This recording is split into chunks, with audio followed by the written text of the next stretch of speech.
Okay, so we're looking at solving systems of equations by graphing. What we want to talk about today is classifying the system. So we know that the answer to a system of equation problem is where the graph of the lines intersect. Okay, there are a bunch of points on this red line that make the red equation true. There are a bunch of points on this blue line that will make the blue equation true. But only the coordinate point of 2, 1, when substituted in for x and y, will make both of those equations true at the same time. That's what makes it the sole solution of this system. Okay. Sometimes we have a system that has a special situation happening. These two lines here have the same slope but different intercepts. That means they're going to be parallel lines because they're growing or decreasing at the same rate. Because these lines never touch, the answer to this problem is no solution. The whole point is where the lines intersect is the answer. These lines are never going to intersect. Therefore, there cannot be an answer. So we will never have an answer when the lines are parallel. And this is one of our special situations. Another type of special situation is this particular one here. If we were to graph this line, we know the intercept is 2. We know the slope is -1/2, so it's going down 1 and to the right 2, or up 1 to the left 2, as the line is growing or decreasing in this situation. If we look at the other system now, or part of the system, we have 2x plus 4y equals 8. To graph this, we need to put this into slope-intercept form. So we subtract 2x from each side. We get 4y is equal to -2x plus 8. We divide everything by 4. These 4's eliminate. Gives us y equals -2/4 is -1/2x, and 8/4 is +2. As you can see, these are the exact same equation. So they are the exact same line. That means that these two lines are touching everywhere together. Every single coordinate point on these lines will be a solution to the system when substituted in for x and y. Therefore, there's an infinite amount of solutions. There's infinitely many solutions for this system. So this is one of the special cases. The parallel line was the other type of special case. And most of the problems are going to be like our first problem, where they intersect at one exact point. But we can start to classify a system based on these solutions.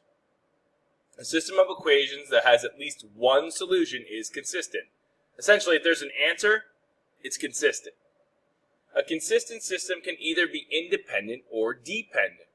And with a little common sense, it should be pretty easy to determine if it's independent or dependent. A consistent system that is independent has exactly one solution, hence independent, right? Meaning one. A consistent system that is dependent has an infinitely many solutions. All right, and the reason that is because it depends on which one of these answers that we're using, right? That's why it's dependent. So consistent and dependent. And lastly, a system with no solutions would be inconsistent. Okay, there's no answer here, which means it's inconsistent. So the classifications are, if there's an answer, it's consistent. If it's one answer, it's independent. If there's infinitely many answers, it's dependent. If there's no solution, we just stop at the classification of inconsistent. And that is essentially our entire problem. If we look at a real-life situation, we can also classify that answer. Suppose you're testing two fertilizers on bamboo plants A and B, which are growing under identical conditions.